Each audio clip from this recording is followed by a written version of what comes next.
মুসলমান ভাইদের প্রতি আসসালামু আলাইকুম, হিন্দু ভাইদের প্রতি নমস্কার। আজকের এই কৃষ্ণপুর উঠান বৈঠক সীমিত, আমরা সামান্য জায়গা নিয়ে একটা উঠান বৈঠকের আয়োজন করা হয়েছে।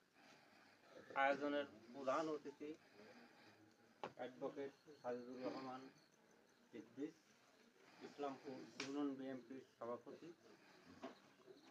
উপস্থিত আছেন মিজানুর রহমান চাঁদ ভাই, আমাদের ইসলামপুর ইউনিয়ন বিএনপির সিনিয়র সম্পাদক। উপস্থিত আছেন বালিয়াকান্দি উপজেলার সম্মানিত কোষাধ্যক্ষ ফকির আহমেদ।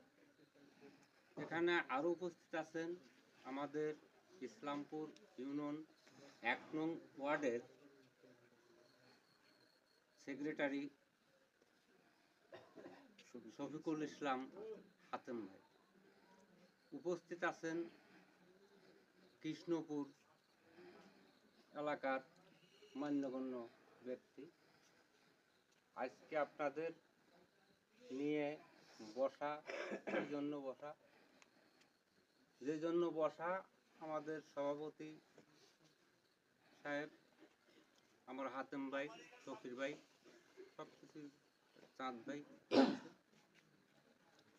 আপনারা আমাদেরকে যে আশ্বাস দিয়েছেন, আমরা আসার পরে যে আশ্বাস দিয়েছেন,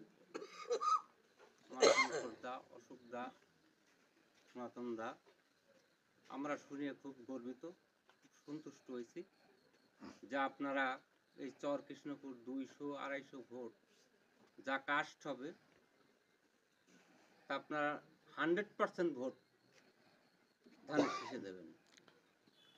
আপনারা ধানের শীষে ভোট দেন।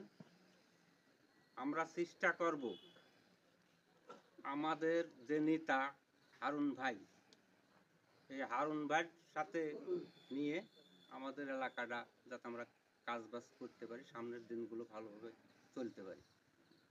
আমাদের ইসলামপুর ইউনিয়নের ভিতরে আমি মনে করি আমাদের এই ১ নম্বর ওয়ার্ডে অনেক কাজকাম করে আছে, বা বিগত দিনে কোনো কাজকাম হয় নাই বলেই আমি মনে করি। ঠিক, হয় নাই। আমাদের এই ইসলামপুর ১ নং ওয়ার্ড দেখেন যে একটা পাকা রাস্তা সামন নাই, গ্রামের ভিতর দিয়েও কোনো রাস্তা নাই। রামদিয়া স্কুল গেট থেকে যে রাস্তাটা ধরেন যে নওপাড়া শালবাটে যে ব্রিজ পর্যন্ত, এই রাস্তাটা কিন্তু খুব জরুরি রাস্তা। এই জায়গা একটা হাই স্কুল